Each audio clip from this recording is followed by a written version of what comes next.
যদি আমি দেখি যে আজকের সেশনে এক্সপিরিয়েন্স আছে কার কার, সেক্ষেত্রে দেখতে পাচ্ছি যে খুবই খুবই কম সংখ্যক, প্রায় 82%-এরও মতো বা এর বেশি হচ্ছেন কখনো লিনাক্স ব্যবহার করেননি, বা এটার কমান্ড লাইন এক্সপিরিয়েন্স হয়তো নেই, অথবা কোনো লেকচার বা কখনো কোনো সেশন শোনার সুযোগ হয়নি কারো।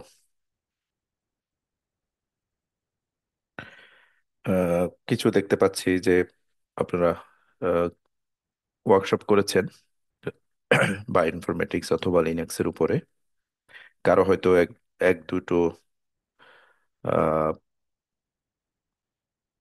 সেশন অথবা হাফ কোর্স করার হয়তো সুযোগ হয়েছে,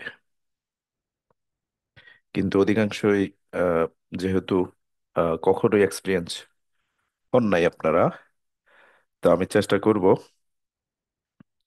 আহ, যারা হচ্ছে আহ, আহ, একবারই নতুন তাদের জন্য এই সেশনটাকে যত যত সহজ রাখা যায়। কিন্তু আমি নিশ্চিত না আমি আহ, কতটা সহজ আহ, দেখতে পেরেছি। তারপরে চেষ্টা করবো ইনশাল্লাহ। তো সবাইকে আবারও স্বাগতম। যারা জয়েন করবে তারা হয়তো আহ, এর মধ্যে চলে আসবে, আর যদি কারো পরে আসে তারা সেশনে সেভাবে জয়েন করতে পারবে, কোনো সমস্যা নেই। তো আমাদের আজকের টপিক হচ্ছে বায়োইনফরমেটিক্স। বায়োইনফরমেটিক্স একটা বড় আহ, একটা ডোমেইন বা বিষয়। সেইটার মধ্য থেকে ছোট্ট একটা আহ, অংশ, যেটাকে বেসিক বলা হয়, সেটা দিয়ে আজকের এই সেশনটা আসলে শুরু করব, বা ওই অংশের কিছু আলোচনা এবং কিছু প্র্যাকটিক্যাল দেখে আমরা হয়তো আজকে এখান থেকে যাব। আমার সম্পর্কে, আমি হচ্ছে আবু বকর সিদ্দিক। দেশের বাড়ি নোয়াখালী বেগমগঞ্জ। পড়াশোনা করেছি নোয়াখালী গভর্নমেন্ট কলেজে, দেন শেরেবাংলা কৃষি বিশ্ববিদ্যালয় ঢাকা থেকে। 2007-এর শেষে আমরা পাশ করে বেরিয়েছি। তার মানে হচ্ছে আমাদের ইন্টার হচ্ছে 2003। এগ্রিকালচার পড়াশোনা করে আমি সুইডেনে মাস্টার্স করেছি ইকোলজি সাবজেক্টে। তারপরে হচ্ছে পিএইচডি করেছি মলিকুলার বায়োলজি তথা বায়োইনফরমেটিক্সে, জার্মানি থেকে, জার্মানির গ্রাইসপাল ইউনিভার্সিটি থেকে। এরপরে পোস্টডক করি দুইটা, একটা চেক রিপাবলিকে, একটা হচ্ছে আবার সুইডেনে এসে। বর্তমানে আমি কর্মরত আছি সুইডিশ কৃষি বিশ্ববিদ্যালয়, যেটাকে বলা হয় SLU। এদেশি ভাষায় হচ্ছে Sveriges Lantbruken Universitet, এই জন্য এটার নাম হচ্ছে SLU। আপনারা হয়তো উপরে বাম দিকে লগোটা দেখতে পাচ্ছেন SLU। আমি যে বিষয়ে কাজ করি সেটা হচ্ছে মেটাজিনোমিক্স, ডিএনএ নিয়ে, মেটাট্রান্সক্রিপ্টোমিক্স, RNA ডাটা নিয়ে, মেটাবার কোডিং, যেটাকে 16S ITS অথবা 28S বলে, এইগুলো নিয়ে আমি রিসার্চ করি। আর পাশাপাশি আমি আহ, একজন মেন্টর, একজন স্পিকার, বিভিন্ন সেশন, প্রোগ্রাম, কোর্স অর্গানাইজ করে থাকি। তরুণ ছাত্রদেরকে ইনফ্লুয়েন্স করার চেষ্টা করি। আর বসবাস করি সুইডেনে। এই আজকের এই সেশনের পরে বায়োইনফরমেটিক্স এর একটা ফুল ওয়ার্কশপ আমি লঞ্চ করব, যেটা শুরু হবে যত সম্ভব 27 তারিখে। আজকে হয়তো লঞ্চ হবে। যে কেউ এই সেশনের পরে যদি মনে হয় যে না, আপনি আরো বায়োইনফরমেটিক্স শিখতে চান, আপনি এই কোর্সে রেজিস্ট্রেশন করতে পারেন। তো এই কোডটা স্ক্যান করলে সেটা দেখা যাবে, বাট আমি একবারে লেকচারের শেষে এই পোস্টার এবং এই স্ক্যানটা আবার নিয়ে আসবো, সো নো ওয়ারিজ। তো আমরা শুরু করি। আহ, আমার এক্সপিরিয়েন্সের আটটা দিক হচ্ছে যে প্রায় আমি আর 8টা RNA-seq এর প্রজেক্ট কমপ্লিট করেছি। আহ, বলা যায় 8টা PhD স্টুডেন্ট তাদের আরএনএসেক অ্যানালাইসিস করেছে, যেখানে তাদেরকে আমি আইদার গাইড করেছি অথবা তাদের ডাটা কিভাবে অ্যানালাইসিস করতে হয় সেটা শিখিয়েছি, কখনো আমি অ্যানালাইসিস করেছি। তারপর 5টার মতো মেটাজিনোমিক্স ডেটা পিএইচডি ছাত্রদের অ্যানালাইসিস করেছি, এবং মেটাবারকোডিং ডেটাও অ্যানালাইসিস করেছি। তো এটা হচ্ছে মোটামুটি আমার লাস্ট 10 বছরের জার্নি বলা যেতে পারে। তো আসি আজকের কন্টেন্ট কি কি, আজকে কি কি থাকবে। আজকে থাকবে হচ্ছে যেটা হয়তো আপনারা ইয়েতে দেখতে পেয়েছেন, যখন রেজিস্ট্রেশন করেন তখন হয়তো আপনারা এটা দেখতে পেয়েছেন, যে আজকে থাকবে হচ্ছে লিনাক্স এবং ইউনিক্স শেল বা বেশ কমান্ড লাইন কি, এটা নিয়ে আমরা একটু জানবো। এটা কিভাবে ব্যবহার করা হয় বা ইনফরমেটিক্সে, এটা আমরা জানবো। কিভাবে ফাইল ফোল্ডার এবং বিভিন্ন কমান্ড ব্যবহার করে ফাইল তৈরি করা হয়, ফাইলকে সাজানো হয়, ফোল্ডার থেকে ফোল্ডারে যাওয়া যায়, এগুলো আমরা বেসিক জিনিসপত্র শিখবো। এরপরে শিখবো যে একটা বায়োইনফরমেটিক ডাটা, আইদার এটা ডিএনএ ডেটা হইতে পারে অথবা আরএনএ ডেটা হইতে পারে, এরকম ডেটাকে আমরা কিভাবে ম্যানিপুলেট করতে পারি, অথবা এই ডাটাগুলো থেকে কিভাবে আমরা সামারি করতে পারি, এটা থেকে কোনো ইনফরমেশন কিভাবে আমরা এই লিনাক্স কমান্ডের মাধ্যমে বের করতে পারি, সেটা আমরা দেখব। এবং সর্বোপরি এই কাজগুলো কিভাবে অটোমেটেড করা যায়। অটোমেটেড করার মানে বোঝাচ্ছি, আপনি একটা কাজ করবেন, সেটাকে আপনি রান করে কমান্ডটা দিয়ে চলে গেলেন, গিয়ে সারা রাত ঘুমাইলেন, পরের দিন এসে দেখলেন যে আপনার কাজটা শেষ হয়েছে। সারা রাত ধরে হয়তো কাজটা চলেছে কম্পিউটারে অথবা কোনো একটা সার্ভারে, আর শেষে আপনি এই রেজাল্টটা পেয়ে গেছেন। আপনাকে অপেক্ষা করতে হলো না, কম্পিউটার সামনে দীর্ঘক্ষণ বসে থাকতে হলো না, আপনি কাজটাকে অটোমেশনে দিয়ে চলে গেছেন। যেরকম আমরা কোনো ইঞ্জিনে স্টার্ট দিই আর সেটা তেল পুরানো না পর্যন্ত সেটা চলতে থাকে, যেটা আমরা জেনারেটরের ক্ষেত্রে দেখি, এরকম কাজ বা ইনফরমেটিক্স কাজগুলোকে আমরা এরকম অটোমেটেড করতে পারি। তো সেটা সম্পর্কে একটু দেখবো। তো এই হচ্ছে আজকের সূচি। কারো যদি কোনো প্রশ্ন থাকে, আমাকে মাঝখানে মাইক্রোফোন অন করে কথা বলা যাবে, আমাকে প্রশ্ন করা যাবে, কোনো সমস্যা নেই। তবে কারো জন্য যদি মনে হয় যে এই জিনিসটা একবারেই মানে অ- অসহ্যকর, অথবা আপনি নিতে পারতেছেন না, টু মাচ কমপ্লেক্স, খুবই কমপ্লেক্স মনে হচ্ছে, ফিল ফ্রি, আপনি সেশন থেকে যে কোনো সময় লিভ করতে পারেন, কোনো সমস্যা নেই।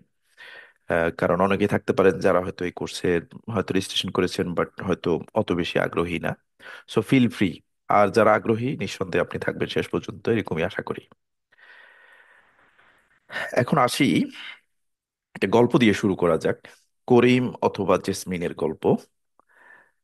তারা একজন উইন্ডোজ ব্যবহার করে, একজন হচ্ছে ম্যাক ব্যবহার করে, তারা বায়োইনফরমেটিক্স শিখতে চায়। তারা কোথাও থেকে শুনেছে যে বায়োইনফরমেটিক্স বায়োলজিক্যাল সায়েন্সে একটা স্পেশাল একটা বিষয়, যেটা কম্পিউটার সায়েন্সের সাথে জড়িত, স্ট্যাটিস্টিক্সের সাথে জড়িত এবং বায়োলজির সাথে জড়িত। তাহলে তারা জানতে চাচ্ছে যে বায়োইনফরমেটিক্সটা কি। তাদের গল্পের শুরু এখান থেকে। আহ, কেউ দুই একজনকে হয়তো আমি ইয়ে করে দিব, দুই একজনকে আমি র্যান্ডমলি চুজ করতেছি, কো হোস্ট করে দিচ্ছি, যাতে আপনারা যদি দেখেন যে সাউন্ড হচ্ছে, আপনারা মিউট করে দিতে পারবেন।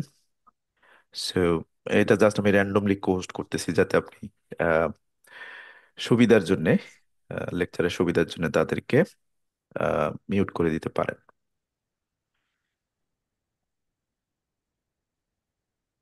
আহ, তো এই হচ্ছে, তাহলে তারা জানতে চাচ্ছে জেসমিন এবং করিম যে বায়োইনফরমেটিক্সটা কি। কারণ বায়োইনফরমেটিক্সটা যদি আমরা না জানি, হয়তো আমাদের জন্য জার্নিটা একটু সামনে কঠিন হয়ে যেতে পারে।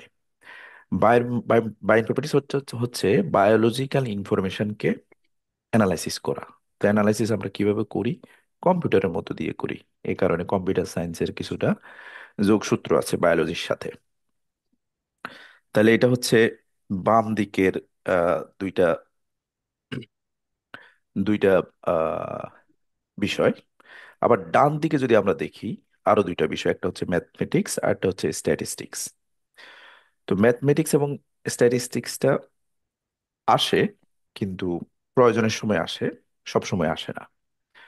তাহলে এই চারটা বিষয়ের যুগপৎ, যেই ইঞ্জিনিয়ারিং অথবা যেই কাজ, মেশিন স্টার্ট করার মতো, জেনারেটর স্টার্ট করার মতো, যে আপনি বায়োলজিক্যাল ইনফরমেশন নিয়েছেন, ইঞ্জিনটা হচ্ছে, জেনারেটরটা হচ্ছে এক্ষেত্রে কম্পিউটার সায়েন্স, আর ফুয়েল হচ্ছে মনে করেন আপনার ম্যাথমেটিক্স বা স্ট্যাটিস্টিক্যাল সূত্রগুলো দিয়ে আপনি কম্পিউটারে একটা কাজ শুরু করেছেন। সেটা হতে পারে সিকোয়েন্সিং অ্যানালাইসিস, সেটা হতে পারে কোনো একটা মেডিসিন অ্যানালাইসিস, হতে পারে কোনো একটা ব্যক্তির পেটের মধ্যে যে সমস্ত জীবাণুগুলো থাকে সেইগুলোর অ্যানালাইসিস, সেগুলোর ডিএনএ অ্যানালাইসিস, হতে পারে কোনো ক্রপের কোনো সিকোয়েন্স অ্যানালাইসিস, বা কোনো ভাইরাসের, আমরা জানি কোভিড 19 এর কোনো সিকোয়েন্স আপনি অ্যানালাইসিস করার জন্য কম্পিউটারে রান করছেন, তাহলে এটাকে বলা হয় ইনফরমেশন ইঞ্জিনিয়ারিং।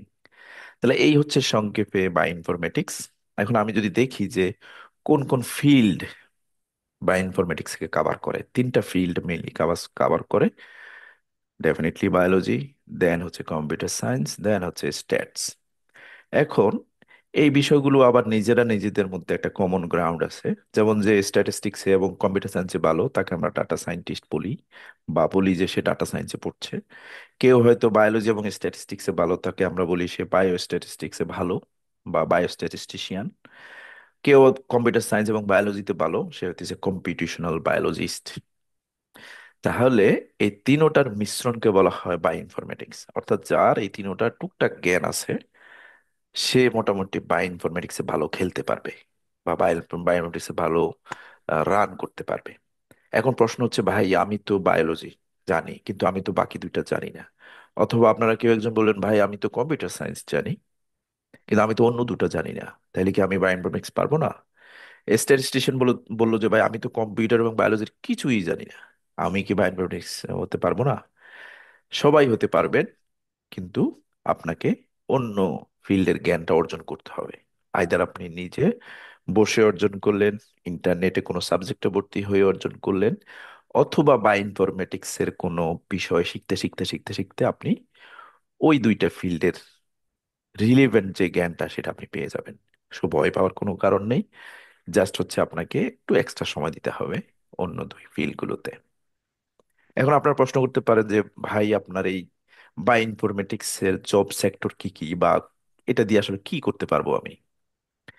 এটার উত্তর হচ্ছে, আপনি যদি মাস্টার্স করতে চান, ভবিষ্যতে পিএইচডি পোস্টডক করতে চান, অথবা একাডেমিয়াতে টিচার অথবা রিসার্চার হতে চান, তাহলে আপনার, বা আমার মতো বায়ো ইনফরমেটিশিয়ান হতে চান, তাহলে আপনি বায়ো ইনফরমেটিক্সে পারদর্শী হলে এগুলো আপনাকে আগায় দেবে, অন্যান্য কম্পিটিটর ছাত্রছাত্রী থেকে আপনাকে আগায় দিবে, যে আপনার কিছু বায়ো ইনফরমেটিক্স এর এক্সপিরিয়েন্স রয়েছে। আপনি হতে পারবেন বায়োইনফরমেটিক সায়েন্টিস্ট, হতে পারবেন বায়োইনফরমেটিক অ্যানালিস্ট, বায়োইনফরমেটিক কনসালটেন্ট। আমি কিছুদিন আগে, কয়েক বছর আগে, কনসালটেন্ট হিসেবে অস্ট্রেলিয়ার একটা কোম্পানিতে কনসালটেন্ট হিসেবে টুকটাক কাজ করেছি। আপনি বায়োইনফরমেটিক্স প্রোগ্রামার হতে পারবেন, ইঞ্জিনিয়ার হতে পারবেন, টেকনিশিয়ান হতে পারবেন, বায়োস্ট্যাটিস্টিশিয়ান হতে পারবেন, মলিকুলার বায়োলজিস্টে খুব ভালো একজন ব্যক্তি হতে পারবেন, বা রিসার্চার হতে পারবেন, research scientist, microbiologist, zoologist, computational biologist, clinical database specialist, এরকম নানাবিধ আপনি ফিল্ডে আপনি জব করতে পারবেন। তাহলে এই হচ্ছে মোটামুটি টুকটাক বায়োইনফরমেটিক্স সম্পর্কে করিম এবং জেসমিন জানলো। এখন তারা খুব ইন্টারেস্টেড, তারা কি করে ফেললো, তারা একটা ল্যাপটপ এবং পিসি অথবা পিসি কিনে ফেললো। তারা হচ্ছে সেই ল্যাপটপটাকে শুধু এন্টারটেনমেন্টের জন্যই ব্যবহার করতে চায় না, নাটক, সিনেমা অথবা কোনো থিসিস লেখার জন্যই শুধুমাত্র ব্যবহার করতে চায় না, পড়াশোনার জন্যই ব্যবহার করতে চায় না, তারা চায় এটাকে একটা ডিফারেন্ট উদ্দেশ্যে ব্যবহার করবে, যেটা হচ্ছে আজকের বিষয় বা ইনফরমেটিক্সে যেমন হতে পারে। এখন তারা এই কম্পিউটারকে ইউটিলাইজ করবে যেই একটা ভিন্ন পথে। সেই পথটার নাম হইতেছে লিনাক্স বা ইউনিক্স বা শেল বা ব্যাশ। এটা একটা প্রোগ্রামিং বা একটা বলা হয় মডিউল, কম্পিউটারের একটা ভার্সন অথবা একটা সিস্টেম। তো এটা কি, আমরা একটু পরেই এটাতে আসতেছি। যে কেন এই প্রোগ্রামিং অথবা এই সিস্টেমটা আমরা শিখবো। আমরা যদি খেয়াল করি, আমাদের যার যার যদি কম্পিউটার থাকে অথবা মোবাইল থাকে, আমরা দেখি যে আমাদের ফোল্ডার গুলো দেখতে এরকম। যারা নিশ্চয়ই উইন্ডোজে আছেন, তারা এইরকম তাদের আহ, ইয়ে দেখা যায়, ডাউনলোডস নামক একটা ফোল্ডার আপনারা হয়তো প্রায় খুলে থাকেন। সেই ফোল্ডারের মধ্যে আরো অনেকগুলো সাব ফোল্ডার থাকে, সেটা এইভাবে দেখায়, ফোল্ডার হিসাবে একটা ইয়েলো বক্স হিসাবে দেখায়। উপরে তার পাথ অথবা লোকেশনটা দেখায় কোন জায়গায় আছে। এই যে জিনিসটা, এই জিনিসটাকে বলা হয় জিইউআই। এটার ব্রডার বলা হয় এটা গ্রাফিক্যাল ইউজার ইন্টারফেস। অর্থাৎ আপনি কম্পিউটারকে দেখতেছেন ভিজুয়ালাইজ একটা বস্তু হিসাবে, বা আপনাকে কম্পিউটার একটা ভিজুয়াল রিপ্রেজেন্টেশন দিচ্ছে। তাহলে ভিজুয়াল রিপ্রেজেন্টেশনে আপনি ক্লিক করে করে যে কাজগুলো করেন, এটাকে বলা হয় জিইউআই অথবা গ্রাফিক্যাল ইউজার ইন্টারফেস। এটাতে আমরা মোটামুটি সবাই অভ্যস্ত, যারা স্মার্টফোন ব্যবহার করি এবং আহ, অন্যান্য সবকিছু ব্যবহার করে থাকি। এখন এই সেম জিনিসটাই আপনি আরেকভাবে দেখতে পারেন। এই যে এখানে এখন একটা উইন্ডো দেখা যাচ্ছে, এটা উইন্ডোজে প্রায় আসে, অনেক সময় দরকার হয়, অনেকে টুকটাক এটা সেটা ঠিক করার জন্য ব্যবহার করে থাকেন। এটাকে আমরা কমান্ড প্রম্পট বলি। যারা ম্যাক ইউজার তাদের ক্ষেত্রে এটার নাম হইতেছে টার্মিনাল। এরকম একটা ব্ল্যাক বক্স ওপেন হয়। হ্যাঁ, এইটার নামই হচ্ছে কমান্ড লাইন ইন্টারফেস, যেটাকে সংক্ষেপে বলা হয় সিএলআই। এই কমান্ড লাইন ইন্টারফেসটা দেখতে হচ্ছে টেক্সট রিপ্রেজেন্টেশন, অর্থাৎ এখানে আপনি যা কিছু দেখবেন সব কিছু দেখবেন হইতেছে টেক্সট হিসাবে। এরকম কোনো গ্রাফিক্যাল ইন্টারফেস থাকবে না। এটা, এই কমান্ড প্রম্পটকে আপনি ডব্লিউএসএল এ রূপান্তর করতে পারেন, যেটাকে বলা হয় উইন্ডোজ সাবসিস্টেম। অথবা যারা ম্যাক ব্যবহার করেন তাদের ক্ষেত্রে এটার নাম হচ্ছে টার্মিনাল। কেউ হইতেছে এটাকে লিনাক্স বলে থাকে, কেউ উবুন্টু ইনস্টল করে থাকলে যেই টার্মিনালটা আসে তাকে বলা হয় উবুন্টু টার্মিনাল। ইউনিক্সও এটার একটা ভার্সন। তাহলে বোঝা গেল যে জিইউআই এবং সিএলআই এর মধ্যে পার্থক্য কি। আমাদের আজকের বিষয় হইতেছে সিএলআই নিয়ে একটু নাড়াচাড়া করা, একটু দেখা। যেহেতু আমরা এটাতে অভ্যস্ত, গ্রাফিক্যাল ইউজার ইন্টারফেসের, সো এটা শেখানোর কোনো কিছুই নাই, এটা আপনারা অলরেডি জানেন। কিভাবে একটা ফোল্ডার তৈরি করতে হয়, কিভাবে একটা ফাইল তৈরি করতে হয়, এটা অলরেডি আপনারা জানেন। কিন্তু সিএলআই এর মাধ্যমে কিভাবে তৈরি করতে হয় এটা হয়তো অনেকে জানেন না। সো আমরা এখন এইটা হচ্ছে শিখ এইটার মধ্যে শিখার জন্য যে জিনিসটা জরুরি, এটার মধ্যে তো কাজ করতে হবে আমাকে। যেভাবে কাজ করা হয় যে প্রোগ্রামিং এর মাধ্যমে, তাকে বলা হয় শেল, অথবা তাকে বলা হয় ব্যাশ, কেউ কেউ বলে থাকে। তাহলে শেল এবং এটা একটা প্রোগ্রাম যেটা আমাদেরকে সাহায্য করে কি করতে, এই যে সিএলআই বা টার্মিনাল, এটাকে কন্ট্রোল করতে কি দ্বারা, আমাদের যে মাউস আছে অথবা আমাদের যে কিবোর্ড আছে কম্পিউটারের সাথে, এইটা দিয়ে আমাদেরকে প্লে করতে অথবা কমান্ড দিতে যেই প্রোগ্রামটা সাহায্য করে তার নাম হচ্ছে শেল। তাহলে বোঝা গেল এখানে কিছু জিনিস, সিএলআই এবং শেল কিভাবে জড়িত। সিএলআই বা লিনাক্স, উবুন্টু, ইউনিক্স, টার্মিনাল, এগুলো হচ্ছে সিস্টেম বা ইউজার ইন্টারফেস। আর শেল হচ্ছে প্রোগ্রামিং ল্যাঙ্গুয়েজ। তাইলে এই দুইটার পার্থক্য বোঝা গেল আমি আশা করতেছি। না বুঝলে কোনো সমস্যা নাই, আমরা সময়ের ব্যবধানে এটা শিখে ফেলবো। আপনারা যদি খেয়াল করেন আগের ছবি থেকে পরের ছবিতে আমি কি করেছি, আমি সিম্পল একটা কমান্ড লিখেছি ডব্লিউএসএল, যেটা আপনারা এখানে দেখতে পেয়েছেন। এটা দেওয়ার সাথে সাথে উইন্ডোজের এই টার্মিনালটা অথবা কমান্ড লাইন ইন্টারফেসটা উবুন্টুতে রূপান্তর হয়েছে বা উইন্ডোজ সাবসিস্টেমে রূপান্তর হয়েছে। এবং আগে সেখানে সে ছিল এইরকম দেখতে, এখন হয়ে গেছে সম্পূর্ণ দেখতে এরকম। এখানে দেখা যাচ্ছে যে বেইজ লেখা, এখানে একটু নাম লেখা, যত সম্ভব এটা কি একটু পরে আসতেছি। এটা হচ্ছে কম্পিউটার। এই যে অ্যাট দ্য রেট অফ এর পরের অংশটুকু হইতেছে কম্পিউটারের নাম, আপনি যে কম্পিউটার ব্যবহার করতেছেন। আর অ্যাট দ্য রেট অফ এর আগের অংশটুকু হচ্ছে আপনার ইউজার নেম। এই কম্পিউটারে বা এই সিএলআই কে ব্যবহার করতে আপনি একটা ইউজার নেম ব্যবহার করেছেন। আপনারা হয়তো যারা ইনস্টল করেছেন তখন হয়তো একটা ইউজার নেম চেয়েছে, এটাই হচ্ছে সেটা। এর পরের অংশটুকু হচ্ছে আমরা পাথ বলে থাকি। এইরকম পাথ যেটা আমরা এখানে দেখতে পেয়েছি। তো এটা কিভাবে আসে একটু পরে আমরা আসবো। এখানে আমরা সবকিছু টেক্সট আকারে দেখতে পাচ্ছি। দেখা এখানে একটা ফোল্ডার দেখা যাচ্ছে, নাম হচ্ছে ডাউনলোডস। এটা কিন্তু একটা ফোল্ডার, কিন্তু এটাকে এরকম দেখাচ্ছে না, এটাকে দেখাচ্ছে টেক্সট হিসাবে। এই জন্য বলা হয় কমান্ড লাইন ইন্টারফেসে যা কিছু দেখাবে সব টেক্সটে দেখাবে। আপনাকে বুঝে নিতে হবে কোনটা ফোল্ডার কোনটা ফাইল। তো একটু পরে আসতেছি কোনটা ফাইল কোনটা ফোল্ডার আমরা কিভাবে বুঝবো। No Oris.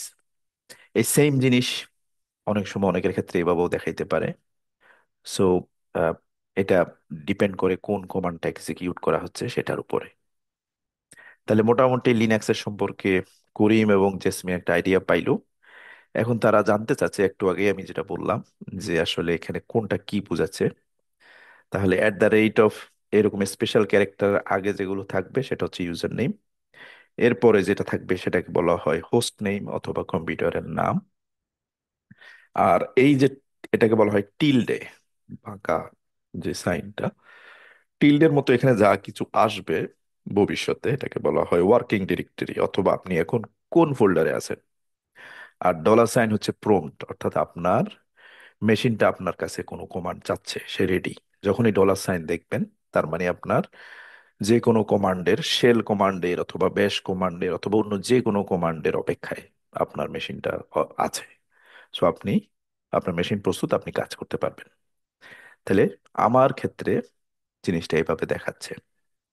তো এটা আমি দেখাবো যখন আমি আমার ইউজার ইন্টারফেসটা ওপেন করব। তাহলে সংক্ষেপে যদি বলি যে লিনাক্স কেন এত পপুলার, এটার কারণ হচ্ছে যে এটা হিউম্যান এবং কম্পিউটার এক জায়গায় এসে তারা ইন্টারাকশন করে। হুম। তারপরে হচ্ছে তারা যখন ইন্টারাকশন করে, কেডা আইবো? কেউ একজন হয়তো কথা ওগুলো তো বলতেছেন। যদি যারা কো হোস্ট আছেন, একজন যদি মিউট করতে পারেন বেস্ট হবে। হ্যাঁ হ্যাঁ। ঠান্ডা বেশি? না না এখন তো কইছে নাই। ইয়েস।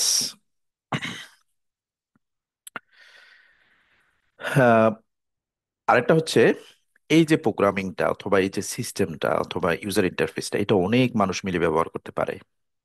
যেমন আমরা জানি যে অনেক সময় ডাটা সেন্টার নামে কিছু সেন্টার আছে, যেগুলো কিছুদিন আগে মনে হয় ফেসবুকের কোনো একটা ডাটা সেন্টার ফ্রিজ হয়ে গেছে। তো বলতেছে যে সবাই ফেসবুকের ইউজাররা বলতেছে তাদের কেউ কেউ অ্যাকাউন্ট খুব স্লো হয়ে গেছিল। তো বিষয়টা এই টাইপের আর কি, যে এই লিনাক্সটা বা সিএলআইটা অনেক মাল্টি ইউজার ব্যবহার করতে পারে।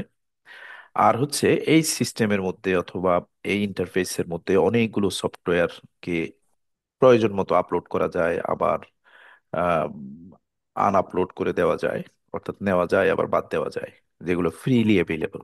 অন্যরা তৈরি করছে, আপনি সিম্পলি জাস্ট ব্যবহার করবেন। তাহলে এখন গল্পে ফেরত আসি।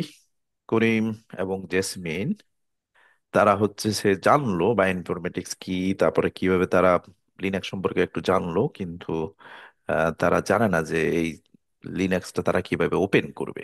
হ্যাঁ, লিনাক্স টার্মিনাল কিভাবে ওপেন করবে অথবা উবুন্টু টার্মিনাল ওপেন করবে।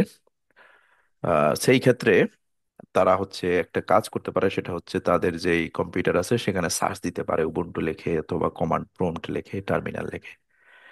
শর্ত হচ্ছে তাদেরকে আগে থেকেই উইন্ডোজ সাবসিস্টেমটা ইনস্টল করে রাখা লাগবে বা অ্যাক্টিভেট করে রাখা লাগবে এবং উবুন্টুতে করা রাখবে। তো আমি ইমেল দিয়েছি, যারা হয়তো করতে পারেন নাই, জাস্ট কিপ ওয়াচিং, আপনাকে কিছুই করতে হবে না। আমরা যে করব সেটা আপনি দেখলেই আপনার জন্য যথেষ্ট হবে আশা করি। আর যারা যারা প্র্যাকটিস করতে চান তারা আপনাদের টার্মিনাল খুলতে পারেন। আহ, আমি ইমেলে এভাবে দিয়েছি আর কি, যে যাদের ল্যাপটপ আছে তারা সঙ্গে নিয়ে আসুন এবং এটা ইনস্টল করে নিয়ে আসুন। আর যারা ম্যাক ব্যবহার করেন তাদের কিছুই করতে হবে না, আপনি জাস্ট আপনার কম্পিউটার থেকে টার্মিনালটা খুঁজে বের করে অ্যাপ্লাই করতে পারেন। এই জিনিসটা আমি দিয়ে দিচ্ছি যারা অনলাইনে প্র্যাকটিস করতে চান, বাট কোনো ইয়ের দরকার নেই, তাড়াহুড়োর দরকার নেই যে আপনাকে করতেই হবে, আমি জাস্ট দেওয়ার জন্য দিচ্ছি আর কি এই লিঙ্কগুলো। এটা হচ্ছে অনলাইনে অ্যাভেলেবল কিছু সার্ভার আছে যেগুলো আপনারা চাইলে ব্যবহার করতে পারেন। আমি জুমের চ্যাটে দিয়ে দিচ্ছি। যে কোনো একটাতে আপনি প্র্যাকটিস করতে পারেন যদি চান, বাট এটা আবারও বলতেছি, এটা হচ্ছে অপশনাল, এটা আপনার প্রয়োজন নেই। যদি আপনি না চান, আপনার প্রয়োজন নেই। তাহলে আমার স্ক্রিনটা কি দেখা যাচ্ছে? কেউ একজন বললে ভালো হবে। দেখা যাচ্ছে। দেখা যাচ্ছে, গুড। কারো ওই পর্যন্ত কোনো প্রশ্ন আছে? যদি না থাকে, তাহলে আমি হচ্ছে আমার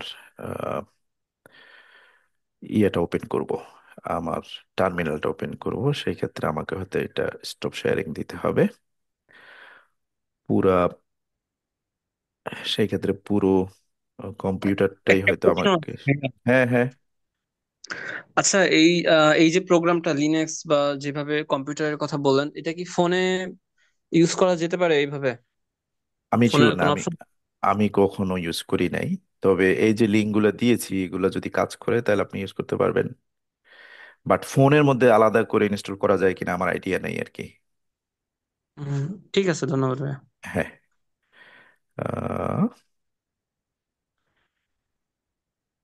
ওকে, তাহলে আমি আমার কম্পিউটারটা শেয়ার করছি।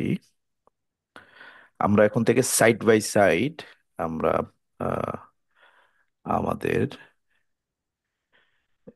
স্লাইড এবং আমার কম্পিউটারটা দেখব। তো আমার কম্পিউটারটা দেখা যাচ্ছে আশা করছি, এবং এক পাশে আহ, আমার স্লাইডগুলো দেখা যাচ্ছে। এখন আমি বলেছি যে আমরা হচ্ছে এই যে সার্চ বাটন কম্পিউটারের, এখানে আমি যেহেতু উইন্ডোজ দেখেই বোঝা যাচ্ছে, আমি হচ্ছে কমান্ড প্রম্পট নামে যে অ্যাপসটা আছে বা যেই কমান্ড লাইন ইন্টারফেসটা আছে সেটাকে আমি ওপেন করব। তাহলে আমি এখানে ক্লিক করলাম।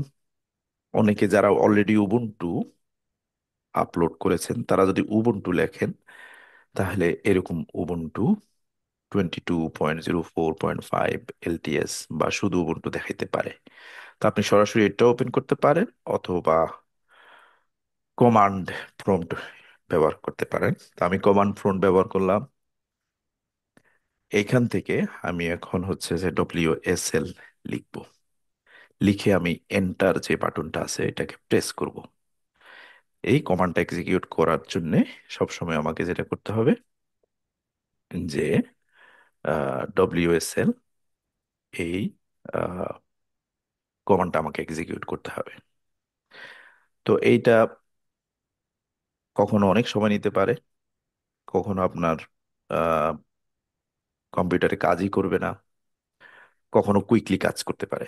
তো আমি গতকালকে করছিলাম সেম ওয়েতে, কুইকলি কাজ করেছে, বাট আজকে হয়তো ঝামেলা করছে।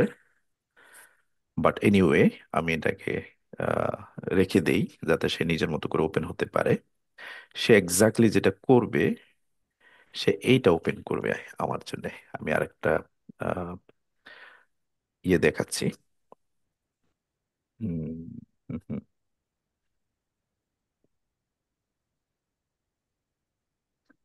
কম্পিউটার সময় নিচ্ছে, that means something is wrong. আমি রিস্টার্ট করেছি মিটিং শুরু হওয়ার কিছুক্ষণ আগে। যাই হোক, কিছু ব্যাকআপ আছে। বিএস কোড নামে একটা অ্যাপস আছে যেটাও একই কাজ করে। আপনারা খেয়াল করেছেন, এখানে সেম জিনিসটা আমাকে দেখাচ্ছে এখন, যে জিনিসটা আমি, ইয়েস, ওপেন হয়ে গেছে। এখন সবগুলো ওপেন হয়েছে, সো আমি আগেরগুলো ক্লোজ করে দেই যেহেতু সবগুলো ওপেন হয়েছে। আচ্ছা, তাহলে WSL লিখে আমি যখন কমান্ডটা এন্টার করলাম, এন্টার বাটন প্রেস করলাম, সে আমাকে এই লাইন থেকে আমাকে সম্পূর্ণ একটা ডিফারেন্ট লাইন দিল। আর এই লাইনটা কি আমি একটু আগে ব্যাখ্যা করেছি। এইটা হচ্ছে যে আমার ইউজার নেম এই উইন্ডোজ সাবসিস্টেমের, অথবা উবুন্টুর। এটা হইতেছে আমার কম্পিউটার নেম। তারপরে এই যে কোলন দেখা যাচ্ছে, কোলনের পর থেকে যতটুকু আছে এইটা হচ্ছে পাথ, আমি এখন কোথায় আছি। তাহলে এরকম আমি যদি এখন এন্টার বাটন ক্লিক করেই যাই, এরকম সে আমাকে এক লাইন পর পর দেখাবে সেম জায়গাতেই। সো এই ক্ষেত্রে প্রথম সূত্র হচ্ছে এন্টার বাটন দিয়ে এই কমান্ড লাইন ইন্টারফেসে অলওয়েজ কাজ করা হয়। এখন আসি যে আমি যেটা বুঝাইতে চাচ্ছি, যে আমরা কিভাবে এইটাতে বুঝবো যে আমি কোথায় আছি। সেটার আগে আমাকে জিইউআই অর্থাৎ গ্রাফিক্যাল ইউজার ইন্টারফেসটা বুঝতে হবে।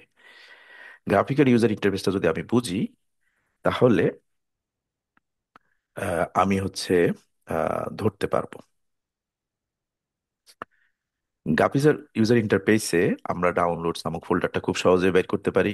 এখানে দেখা যাচ্ছে আমার ডাউনলোডে আজকের সেশনের লেকচার আছে এবং শেল ডাটা নামক একটা ডাটা আছে। তো এই ডাটাটা আমি আপনাদেরকে এখনই শেয়ার করে দিব।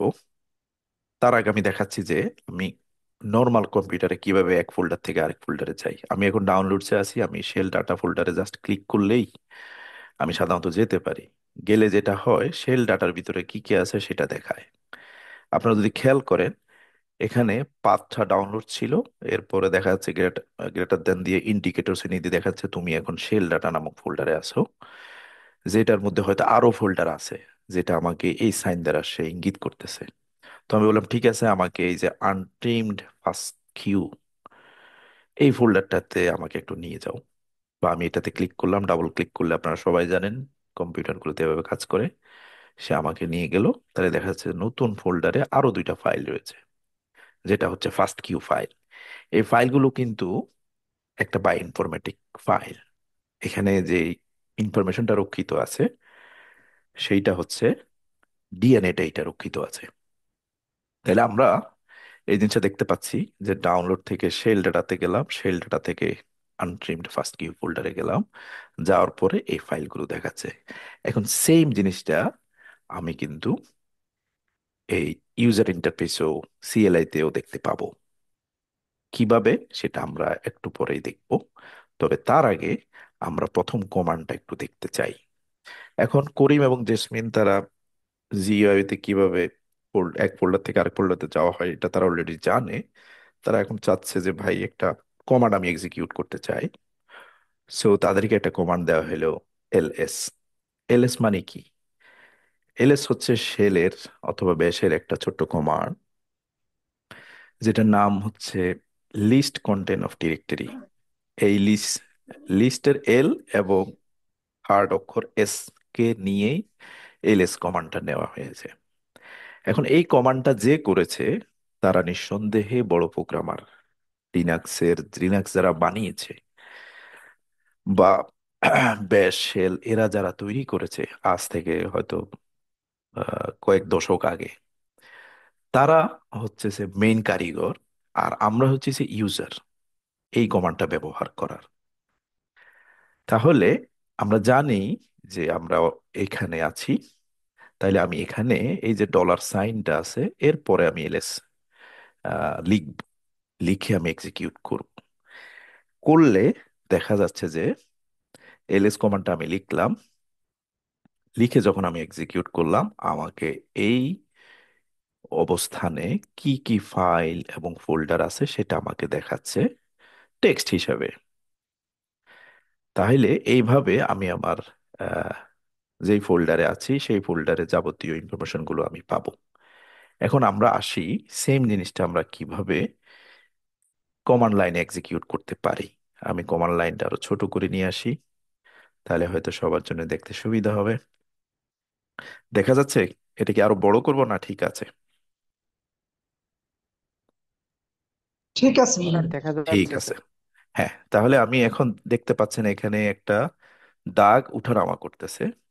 এই জায়গাটাতেই আমি আসলে লিখবো, আমার কিছুই করতে হবে না। আমি সিম্পলি এল এবং এস লিখে এন্টার বাটনটা প্রেস করব। তাহলে অলওয়েজ এন্টার বাটনটা আমাকে ব্যবহার করতে হবে যেই কোনো কমান্ড লিখে।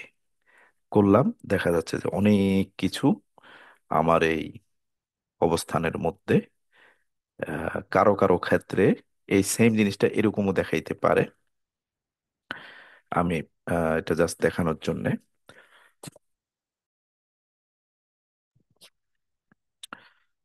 কারো কারোর জন্য এই যে পাতটা, এই পাতটা এইভাবে না দেখিয়ে কারো কারো ক্ষেত্রে এইভাবেও দেখাইতে পারে। আমি জাস্ট দেখানোর জন্য দেখাচ্ছি, মানে কিছুই দেখাবে না, সিম্পলি এই টিল্ডে চিহ্নটাই দেখাবে, nothing more. So no worries. এটা হইতেছে, এটাকে বলা হয় রুট ডিরেক্টরি অথবা হোম ডিরেক্টরি, যে জায়গা থেকে শুরু হয় সবকিছুর। বাট আমি আবার আগের জায়গায় ফেরত যাচ্ছি আহ, এটা ব্যবহার করে। আচ্ছা, যাই হোক, এই কমান্ডটা একটু পরেই আসতেছে, ওরিড হওয়ার কিছু নাই। তাইলে আমার এই ফোল্ডারে আমার ডাউনলোড ফোল্ডারটা আছে, যেটাতে সাধারণত কিছু আমি ওয়েবসাইট থেকে, গুগল ক্রোম থেকে, ফায়ারফক্স থেকে ডাউনলোড করলে ডাউনলোড হয়ে যায়। তো আমি ডাউনলোড ফোল্ডারে যেতে চাচ্ছি। এইটা আমরা কিভাবে যেতে পারি? এইটা আমরা যেতে পারি সিডি কমান্ড দিয়ে। আমরা তো জানি যে গ্রাফিক্যাল ইউজার ইন্টারফেসে জিইউআই তে আমরা জাস্ট ফোল্ডারে ক্লিক করলে আমাকে নিয়ে যায়। কিন্তু এটা যেহেতু টেক্সট দিয়ে করতে হবে, সবকিছু কমান্ড দিয়ে আমাকে করতে হবে, তাইলে এই ক্ষেত্রে কমান্ডটার নাম হচ্ছে সিডি। সিডির একটা নাম হচ্ছে চেঞ্জিং ওয়ার্কিং ডিরেক্টরি। এটা কিভাবে কাজ করে আমি এক্ষুনি দেখাচ্ছি। সিডি কোথায় থেকে আসলো প্রশ্ন হচ্ছে। সি আসলো চেঞ্জ ওয়ার্কিং ডিরেক্টরি, এই তিনটা শব্দের ভিতর থেকে। সি আসছে প্রথম শব্দের প্রথম শব্দ থেকে, আর ডি আসছে ডিরেক্টরি থেকে। তাহলে সিডি মানে হচ্ছে চেঞ্জ ডিরেক্টরি, মানে তুমি এখন যে ডাইরেক্টরিতে আছো সেখান থেকে আইদার সামনে যাও অথবা পিছনে যাও। তাইলে কিভাবে যেতে পারি? আমি এতক্ষণ এখানে ছিলাম, তাইলে আমি এখানে লিখেছি সিডি, কমান্ডের পরে অলওয়েজ একটা স্পেস দিতে হয়। তাহলে একটা স্পেস দিলাম, লিখে বললাম তুমি ডাউনলোডস নামক একটা ফোল্ডার আছে, সেটাতে যাও। ডাউনলোডসটা আমাকে টাইপ করতে হবে এখানে, যেহেতু একটু আগেই বলেছি সব কিছু এখানে টেক্সট দিয়ে করতে হয়।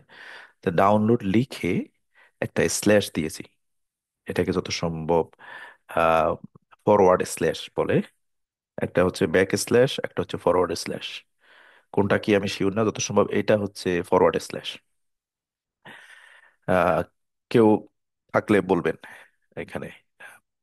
তো এইটা দেওয়ার পরে যখন আমি এন্টার প্রেস করলাম, তাহলে আমি ডাউনলোড নামক ফোল্ডারটাতে চলে গেলাম। ফলশ্রুতিতে এই যে নীল অংশটুকু, এইটা আগের থেকে একটু বেড়ে গেছে, বেড়ে দেখাচ্ছে যে তুমি এখন ডাউনলোড নামক ফোল্ডারে রয়েছে। তাহলে আমরা আরো বুঝলাম যে এখানে ইউজার নেম একটা, একটা হচ্ছে কম্পিউটারের নাম, আর একটা হইতেছে তুমি কোন জায়গায় আসো সেটার সংক্ষিপ্ত রূপ। তাহলে এই জিনিসটা এখন ডাউনলোডস নামক ফোল্ডারে আমি যদি এলএস চাপি, তাহলে আমি আরো কিছু দেখতে পাবো। কিন্তু তার আগে আমি একটু জানতে চাচ্ছি যে আর কি কি আছে। তাহলে সিডি, আমার সাথে আপনারা টাইপ করতে পারেন যাদের আছে, বাকিরা দেখলেও হবে, কোনো সমস্যা নেই। এখানে আপনার খেয়াল করছেন আমি ডাউ লিখে কিছু একটা করেছি, যেটার কারণে ডাউনলোডস পুরোটা চলে আসছে। আপনার কম্পিউটারে একটা বাটন আছে, নাম হচ্ছে ট্যাব বাটন। এই ট্যাব বাটনটা দেখতে কিরকম? একদিকে হচ্ছে ফরওয়ার্ড ইন্ডিকেটর চিহ্ন, আরেকদিকে হইতেছে ব্যাকওয়ার্ড ইন্ডিকেটর চিহ্ন, একই বাটনে। এটা আমার কিবোর্ডে দেখাচ্ছে উপরের থেকে 3 নাম্বারে, আর নিচের থেকে উপরের দিকে গেলে 4 নাম্বারে, একবারে প্রথমে বাম পাশে। এই ট্যাবটা দেওয়ার সুবিধা হচ্ছে, সে কোনো একটা শব্দ আপনি যদি লিখতে চান, কয়েকটা অক্ষর লিখলে ট্যাব বাটন যদি আপনি টিপেন, বাকি অংশটুকু সেভাবে নিয়ে নেয় ধাম করে। আপনার এটা টাইপও করতে হবে না। তো এই ট্যাব বাটনটাকে বলা হয় যে, মানে রিলিফ বাটন আর কি, যে আপনি কোনো কিছু একবারে হার্ড টাইপ করা লাগবে না, আপনি জাস্ট ট্যাব বাটন ব্যবহার করবেন। অনেক সময় সে অপশন দেখায়, তুমি কি ডাউন বলতে ডাউনলোড বোঝাচ্ছ, না তুমি ডাউন বলতে ডাউন গোয়িং অথবা ডাউন আপ বোঝাচ্ছ, যদি একই রকম শব্দ সে খুঁজে পায় আর কি। তো আমার ক্ষেত্রে সে ডাউনলোড পেয়ে গেছে। আমি এখন এন্টার বাটন টিপবো, টিপার সাথে সাথে আমরা দেখতে পাচ্ছি যে এখানে ডাউনলোডটা এখানে যুক্ত হয়ে গেছে এটার পরে। তাহলে এখন প্রশ্ন হচ্ছে যে ভাই এখানে কি কি আছে দেখাও। তাহলে আগের যে কমান্ডটা আমরা অলরেডি জানি, এলএস, আমি একটু বড় করি তাহলে দেখা যাবে পুরাটা। কি কি আছে আমাকে দেখাও তো লিস্ট। সে বলতেছে বাপুরে তোমার ডাউনলোডস এর দুনিয়ার হাবিজাবি রয়েছে অনেক কিছু। তো আমি বললাম ঠিক আছে, এখান থেকে আমি আজকের লেসন শেল ডাটাতে যাব। আমি শেল ডাটাটা আপনাদেরকে দিয়ে দিচ্ছি এখনই। তো এই ক্ষেত্রে আমি আবার সিডি ব্যবহার করব, সিডি ব্যবহার করে স্পেস দিব, দিয়ে শেল ডাটা ট্যাব ব্যবহার করছি। সে শেল পর্যন্ত গেছে কিন্তু আর কিছু টাইপ করতেছে না, কারণ শেল নামক দুইটা ফোল্ডার আছে। তো সে বলতে চাচ্ছে তুমি আসলে কোনটা বোঝাচ্ছ, উপরেরটা না পরেরটা। তো আমি এই জন্য এক্সট্রা করে আবার এই আন্ডারস্কোর দিয়ে ডি লিখতে হয়েছে, কারণ ডি তেই হইতেছে পার্থক্যটা। ডি লেখার সাথে সাথে যখন ট্যাব টিপলাম বাকিটা সে নিয়ে নিল। নেওয়ার পরে আমি এখন এন্টার প্রেস করব। করার সাথে সাথে তাহলে বোঝা গেল যে সে এখন শেল ডাটা ফোল্ডারের মধ্যে আছে। এখানে কি আছে আমি বলি তাকে, তুমি এলএস দেখাও আমাকে কি কি আছে। সে বলতেছে তোমার এখানে আছে দুইটা ফোল্ডার আছে, সেগুলো দেখতে এরকম। হ্যাঁ, তো এখন আমি আপনাদের সাথে চ্যাটে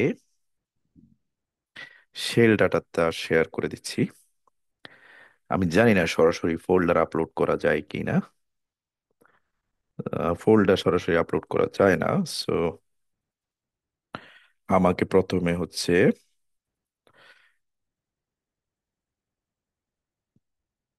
শেল ডাটাটাকে আমাকে কম্প্রেস করতে হবে। জিপে, আপনারা হয়তো জিপে খুলে অভ্যস্ত। তাহলে এটা জিপ হয়ে গেছে, আমি এখন এটা আপনাদের সাথে শেয়ার করছি। আপনারা চাইলে আপনাদের কম্পিউটার ওপেন করতে পারবেন।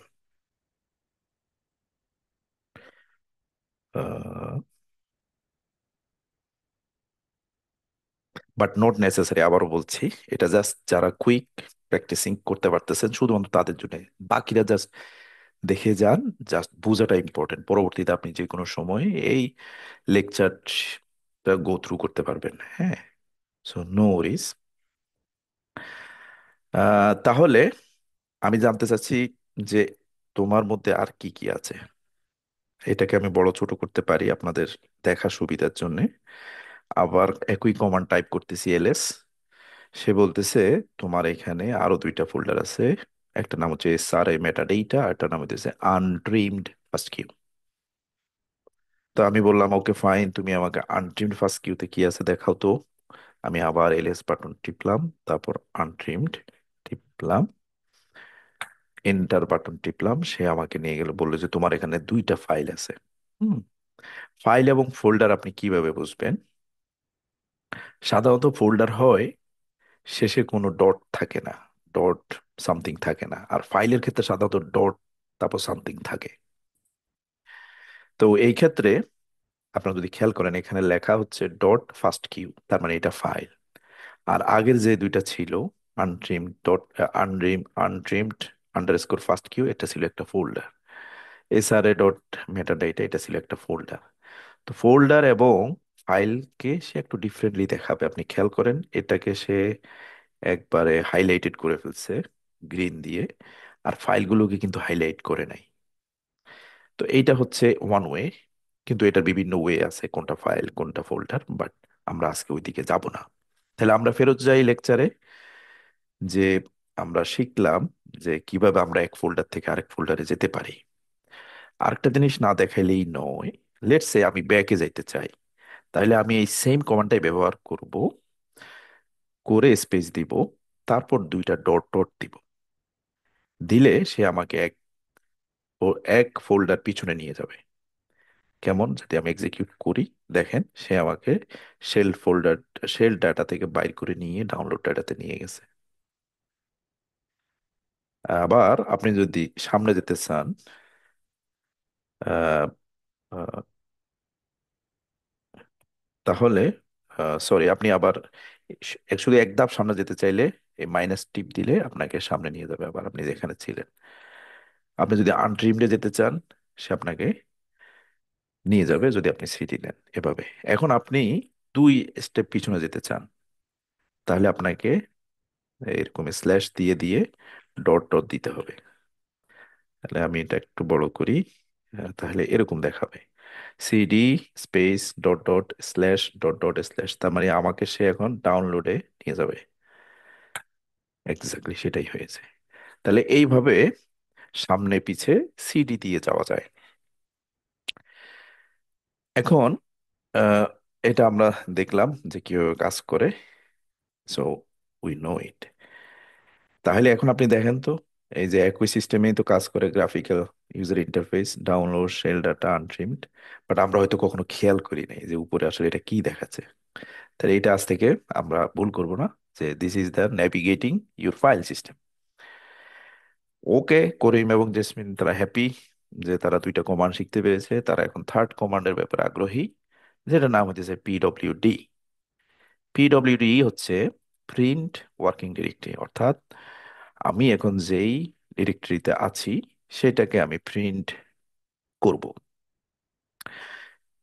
পি প্রিন্টের পি নিচে, ওয়ার্কিং এর ডব্লিউ নিচে, ডি ডিরেক্টরির ডি নিয়েছে, এই কারণে এটার নাম হচ্ছে পিডব্লিউডি।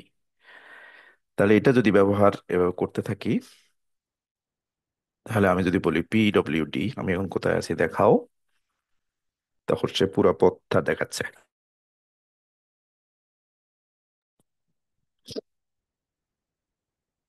তো এইভাবে আমরা আমাদের অ্যাবসুলুট পাথ বের করতে পারি, যে আমরা কোথায় আছি। আপনারা খেয়াল করছেন এখানে slash MNT slash C slash users, তারপর আমার নাম, তারপর ডাউনলোডস, এগুলো কোত্থেকে আসলো? এগুলো আমরা সবাই জানি আমাদের কম্পিউটার গুলো হইতেছে বিভিন্ন ডিস্কে বিভক্ত থাকে। তো প্রথম যেখান থেকে শুরু হয় সেটাকে বলা হয় রুট। তারপর আমরা ড্রাইভে ঢুকি, সি ড্রাইভে ঢুকতে চাইলে আমাদেরকে এমএনটি দিয়ে ঢুকতে হয়, যারা উইন্ডোজ ইউজার আছে তাদেরকে এমএনটি দিয়ে স্ল্যাশ দিয়ে সি দিলে আপনি সি ড্রাইভে ঢুকে গেলেন।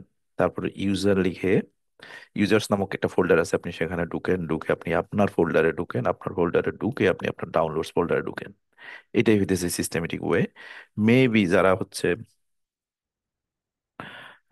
মেবি যারা হচ্ছে টার্মিনাল অর্থাৎ ম্যাক ব্যবহার করেন তাদের ক্ষেত্রে এইটা কিন্তু দরকার হয় না, তাদেরটা সরাসরি ডাউনলোডস হয়তো নিয়ে যেতে পারে হোম সামথিং দিয়ে। হ্যাঁ, হোম ইউজার্স ডাউনলোড সামথিং দিয়ে। সো 3 নাম্বার ইয়েটাও আমরা শিখলাম যে কিভাবে কাজ করে। তাহলে আমরা যদি সামারি করি এই তিনটা কমান্ডের, একটা হচ্ছে এলএস, সে হচ্ছে এক্সিস্টিং যে আপনি ফোল্ডারে আছেন সেটার সবগুলো দেখাবে। তারপরে হচ্ছে সিডি দিয়ে আমরা সামনে পিছিয়ে যেতে পারি। তারপর সিডি দিয়ে কোথাও গেলে সেখানে কি কি আছে সেটাও আবার আমরা এলএস দিয়ে দেখতে পারি।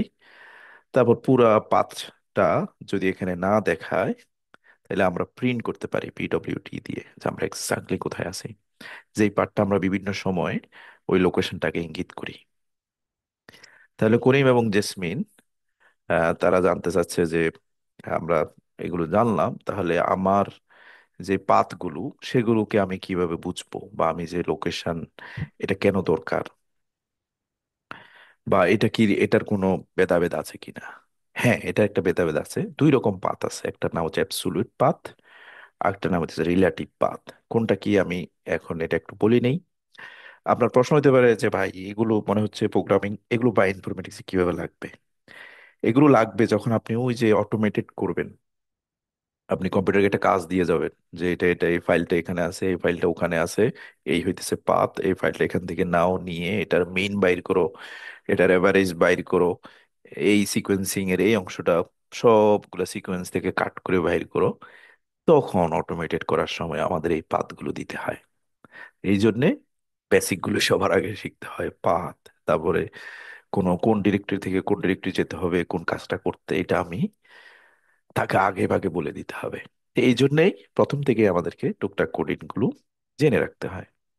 তো অ্যাবসলিউট পাথ হচ্ছে সে, যেই পাথটা স্টার্টই হয় এরকম একটা সাইন দিয়ে,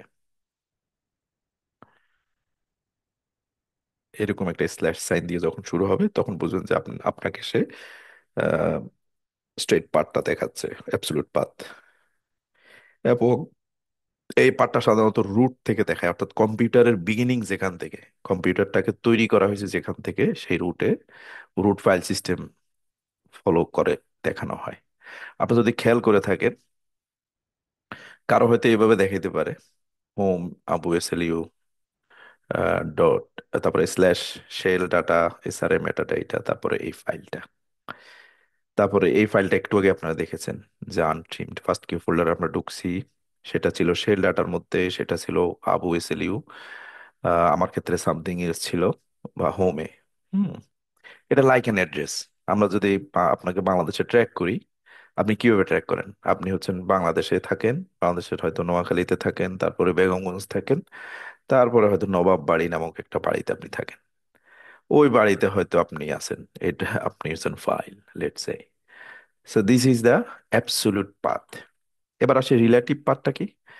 রিলেটিভ পাথ হচ্ছে, এটা কিন্তু এই সাইন দিয়ে স্টার্ট হবে না, এবং এটা হইতেছে আপনি বর্তমানে যেখানে আছেন সেই ফোল্ডার থেকে আপনি যেই ফোল্ডার বা যে ফাইলে আপনি যেতে চাচ্ছেন সেটাতে আপনি কিভাবে যাবেন, সেই পাথটাকে বলা হয় রিলেটিভ পাথ। আমরা সবাই রিলেটিভ থিওরি,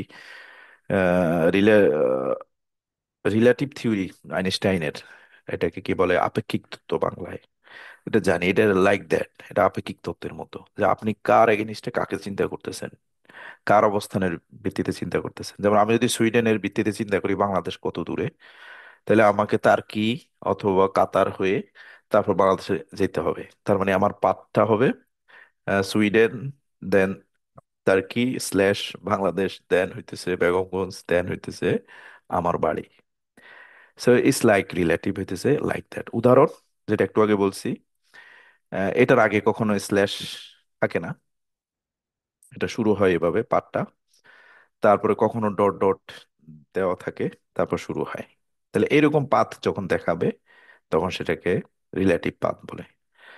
এটা এরকম যে আপনি এখন এক জায়গায় আছেন, কেউ আপনাকে জিজ্ঞেস করলো যে আমি কলিমুদ্দিনের বাড়ি যাব, তা আপনি বললেন সোজা গিয়ে ডানের গলি ধরে প্রথম যে বাড়িটা পাবেন ওইটা। আপনি কিন্তু তাকে বাংলাদেশের থেকে আপনি দেখান নাই যে আপনি প্রথমে ঢাকায় যাবেন, ঢাকা থেকে আপনি কাকরাইল আসবেন, কাকরাইল থেকে আপনি এই জায়গায় আসবেন আমি যেখানে দাঁড়ায় আছি, তারপর সোজা গিয়ে ডানে গিয়ে প্রথম বাড়িটা। তাহলে রিলেটিভ পাথ এবং অ্যাবসলিউট পাথ বুঝা গেল আমি আশা করছি।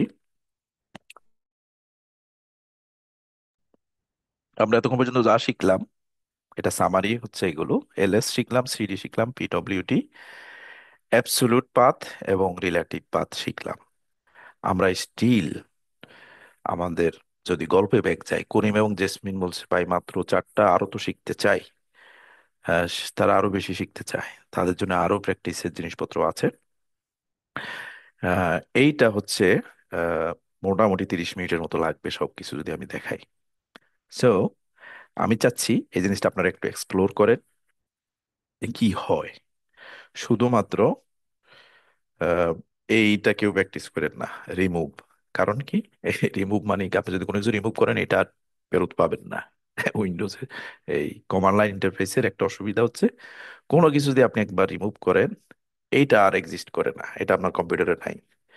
আপনি যেরকম রিসাইকেল বিন থেকে আপনি ব্যাক করতে পারেন গ্রাফিক্যাল ইউজার ইন্টারফেস মাধ্যমে, এইখানে কিন্তু এটা পারবেন না। সো এই কমান্ডটা ছাড়া বাকিগুলো সবাই একটু চেষ্টা করেন। আমি 10 মিনিটের ব্রেক নিচ্ছি। আমি হচ্ছে যে কাজ করব, একটু গলাটা ভিজাবো, আর একটু অন্য কাজ করে আমি আসতেছি। তো আমি দেখাচ্ছি যে কিভাবে আপনি এই কাজগুলো করতে পারেন। আপনারা সবাই হচ্ছে, আপনারা সবাই ইয়ে ব্যবহার করেন, তাই না? Chat GPT. আপনি চ্যাট জিপিটি লিখতে পারেন যে make a directory using mkdir command, অথবা copy a file, give me an example, হ্যাঁ, copying a file with CP. হ্যাঁ, তো এরকম ভাবে আপনি এইখানে নিয়ে নিয়ে আপনি এখানে এক্সিকিউট করতে পারেন। যেমন মেকডির মানে হইতেছে আমি একটা ফোল্ডার তৈরি করব।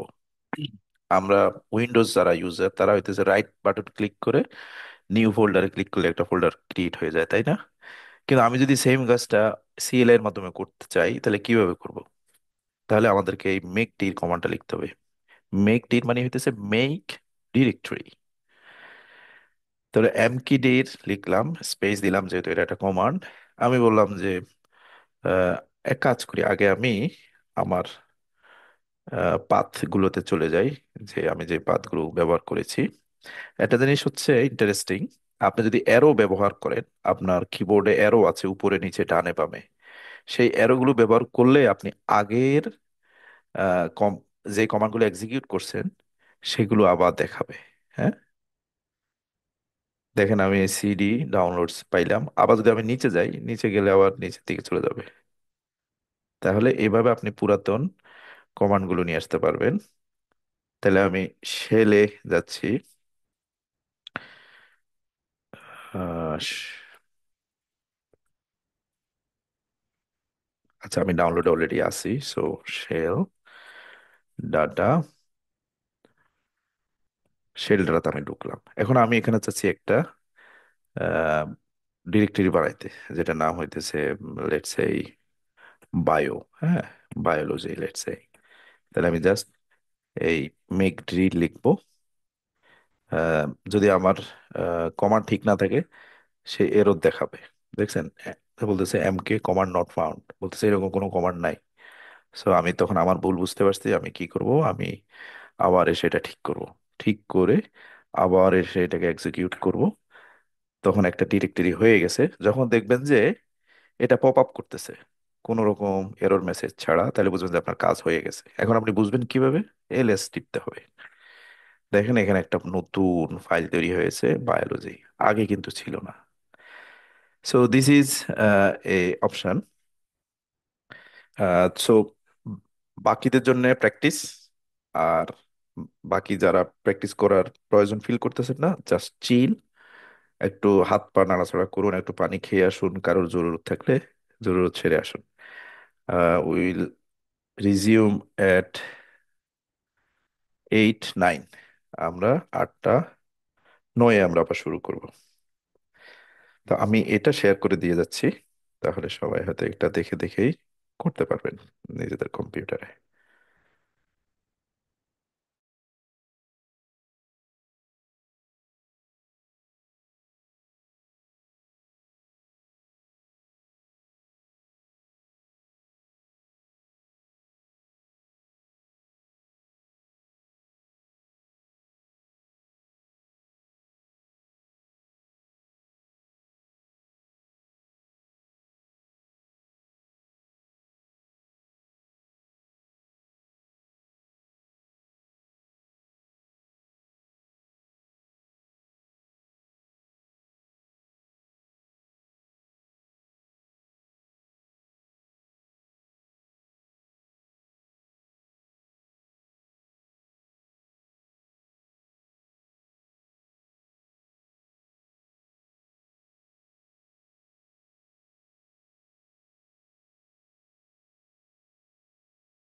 তো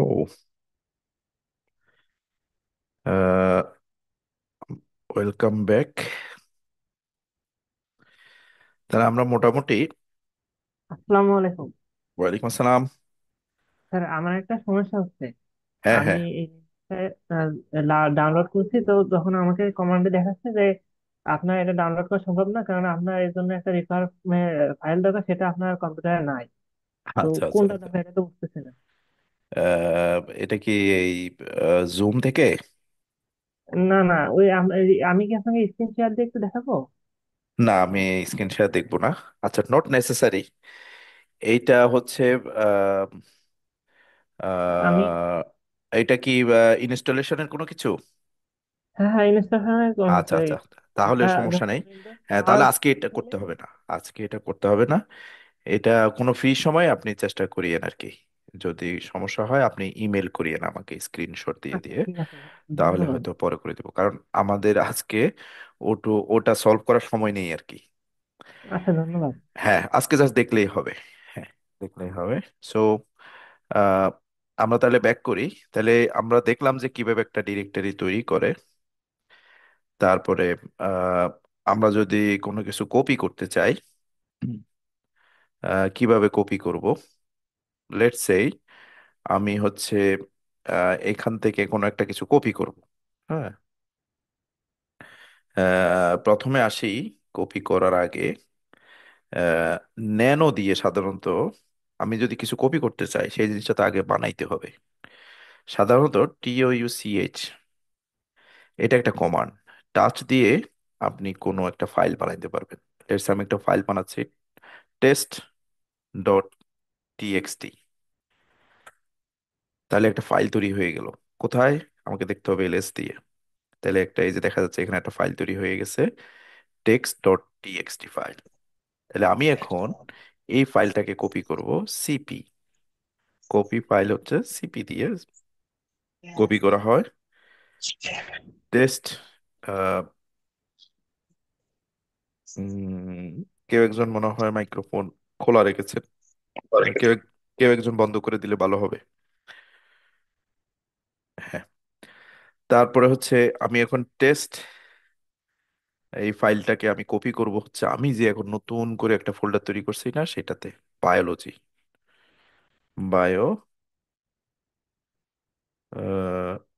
লজি নামক ফোল্ডারটাতে আমি কপি করব। আচ্ছা, সে বলতেছে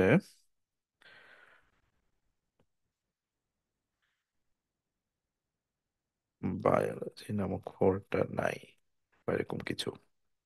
আচ্ছা, আগে দেখি আমি কোথায় আছি। আচ্ছা, বায়োলজি বানান ভুল লিখেছি এই জন্যই তো। আচ্ছা, যে নামেই হয়েছে আমি সে নামেই করছি, কোনো সমস্যা নেই। বায়ো,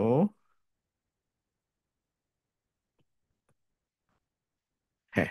তাহলে আমি কপি স্পেস হচ্ছে যে ফাইলটা, তারপর হইতেছে যে ফোল্ডারে আমি সেভ করতে চাই সেইটা।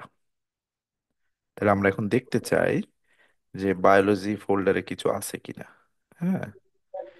তাহলে আমি লিখলাম LS বায়োলজি।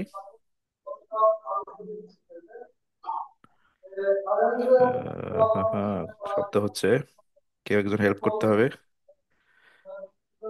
আহ, কিভাবে মিউট করা যায়? হ্যাঁ। ওকে, তাহলে দেখা গেল যে এখানে বায়োলজি ফোল্ডারে এই ফোল্ডারটা চলে আসছে। এখন প্রশ্ন হচ্ছে, আমি যে যে কমান্ডগুলো লিখতেছি এই কমান্ডগুলো কিভাবে কাজ করে এটা আমি কোথায় থেকে জানবো? এটার একটা কমান্ড আছে, নাম হইতেছে মান। মান মানে হচ্ছে হেল্প বা ম্যানুয়াল। মান হচ্ছে আসছে ম্যানুয়াল শব্দটা থেকে। আপনি কোনো কিছুর একটা ম্যানুয়াল জানতে চাচ্ছেন, তাহলে সিপি এর ম্যানুয়াল আমি জানতে চাচ্ছি। আমি মান স্পেস সিপি লিখলাম। তাহলে আমাকে এই সিপির সব কিছু দেখাচ্ছে, যে সিপি হচ্ছে একটা কপি ফাইল সিস্টেম জিনিস। তারপরে হচ্ছে সিপির কি কি অপশন আপনি ব্যবহার করতে পারেন। -A দিয়ে আপনি আর্কাইভ করতে পারেন। তারপরে হচ্ছে ডি দিয়ে সেম অ্যাজ, সো ব্লা ব্লা ব্লা ব্লা ব্লা। হ্যাঁ।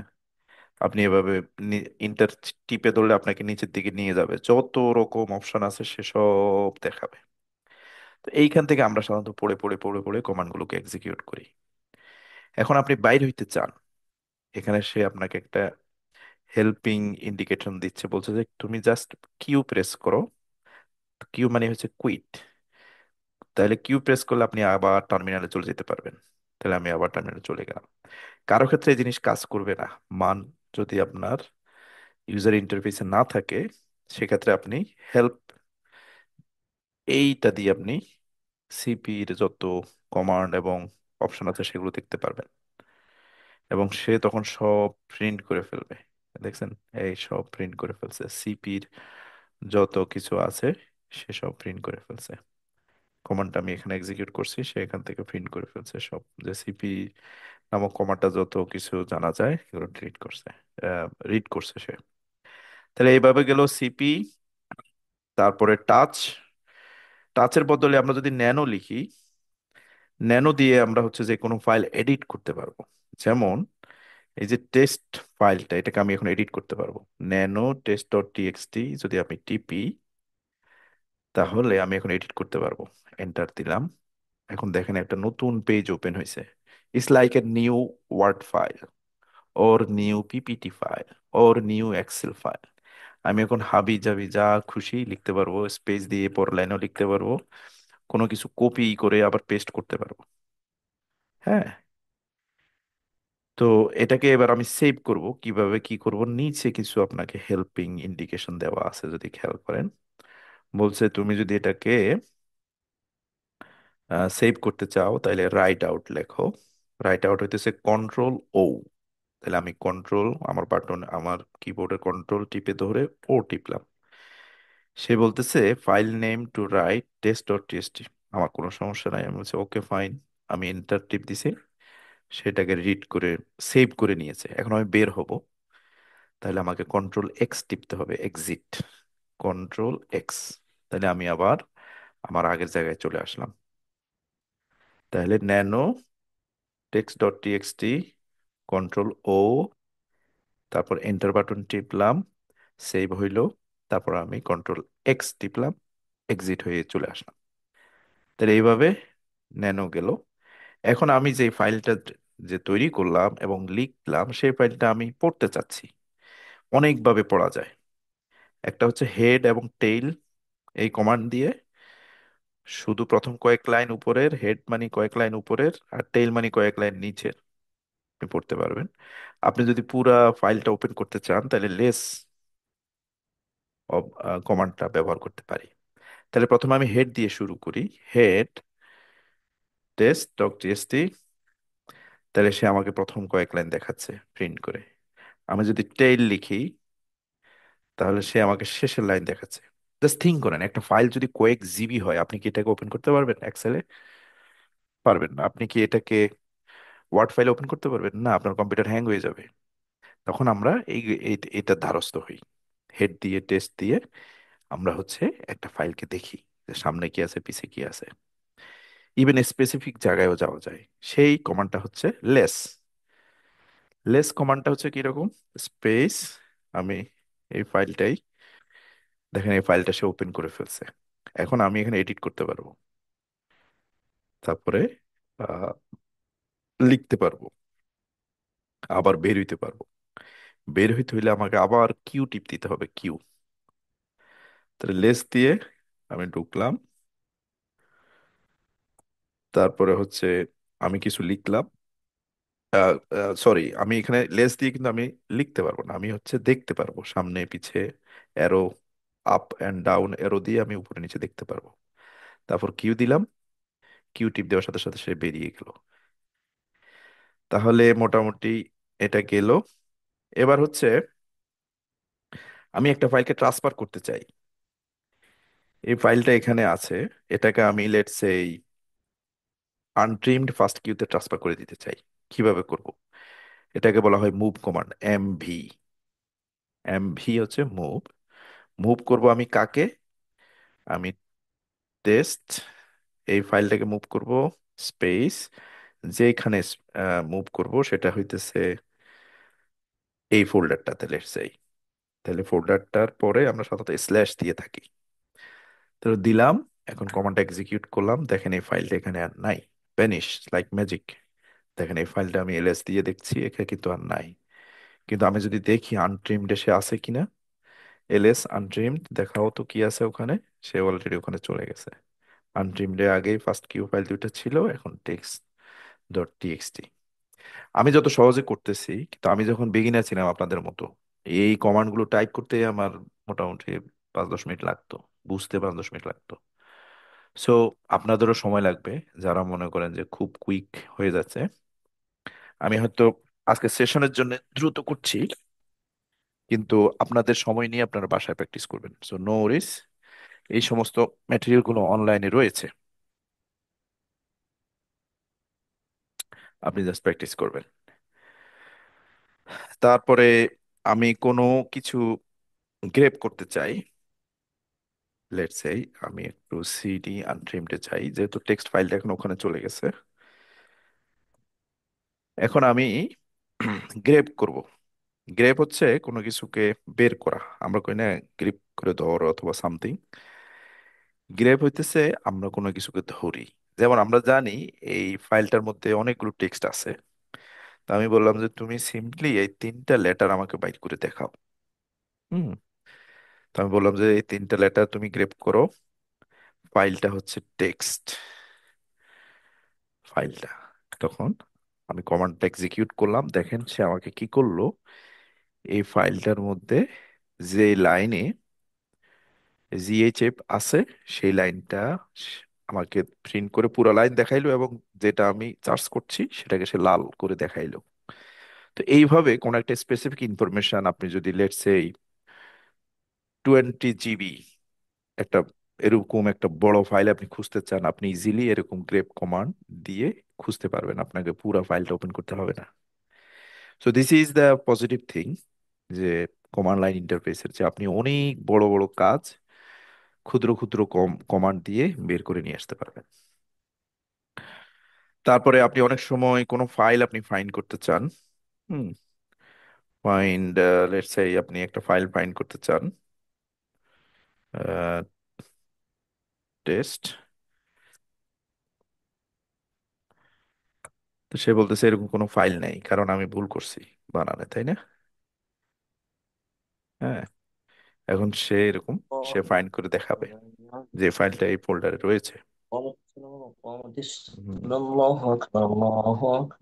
কেউ একজন নামাজ পড়ছেন কিন্তু মিউট করতে ভুলে গেছেন, ওকে।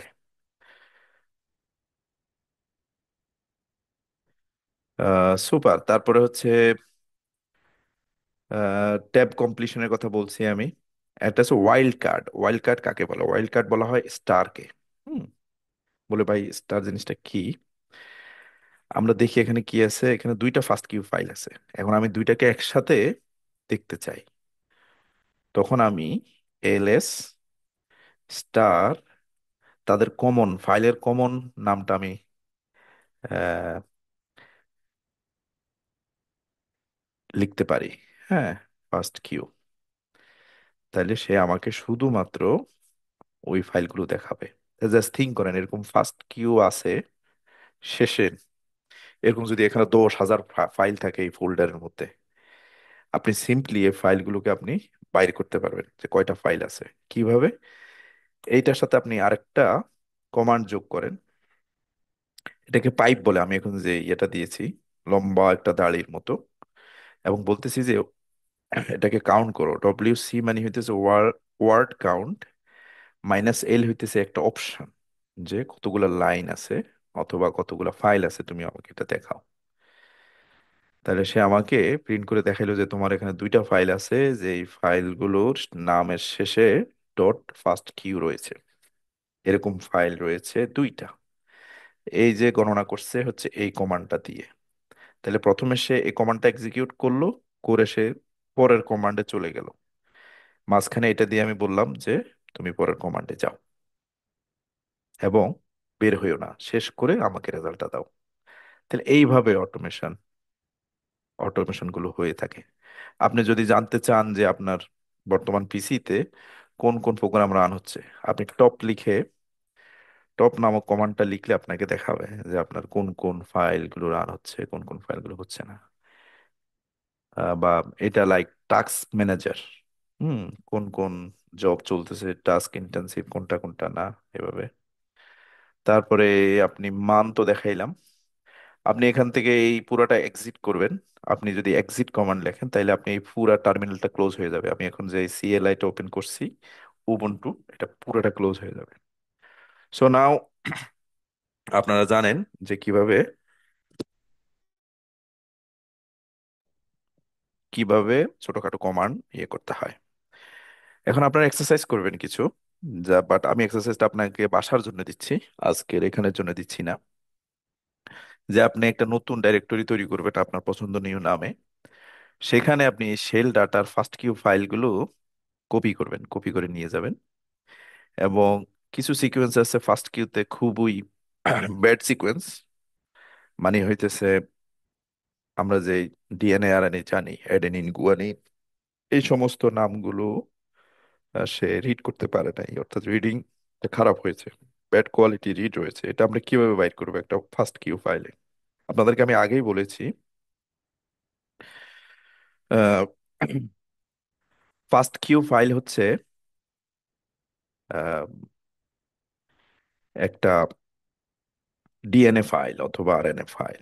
তো আমি একটা ফার্স্ট কিউ ফাইল আপনাদেরকে দেখাই যে কিরকম।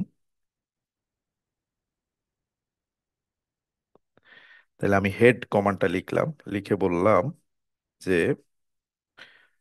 এটার মধ্যে কি কি আছে। সে আমাকে দেখাচ্ছে যে এইটা হচ্ছে তো তোমার হেডার, এইটা হইতেছে তোমার sequence, adenine guanine cytosine thymine, হ্যাঁ, so on so on so on. তাহলে এইভাবে সে আমাকে ফাইলের ভিতরে দেখাচ্ছে। এখন এই যে আমি লাইনটা সিলেক্ট করলাম, এই লাইনে কোথাও জায়গায় এন আছে কিনা।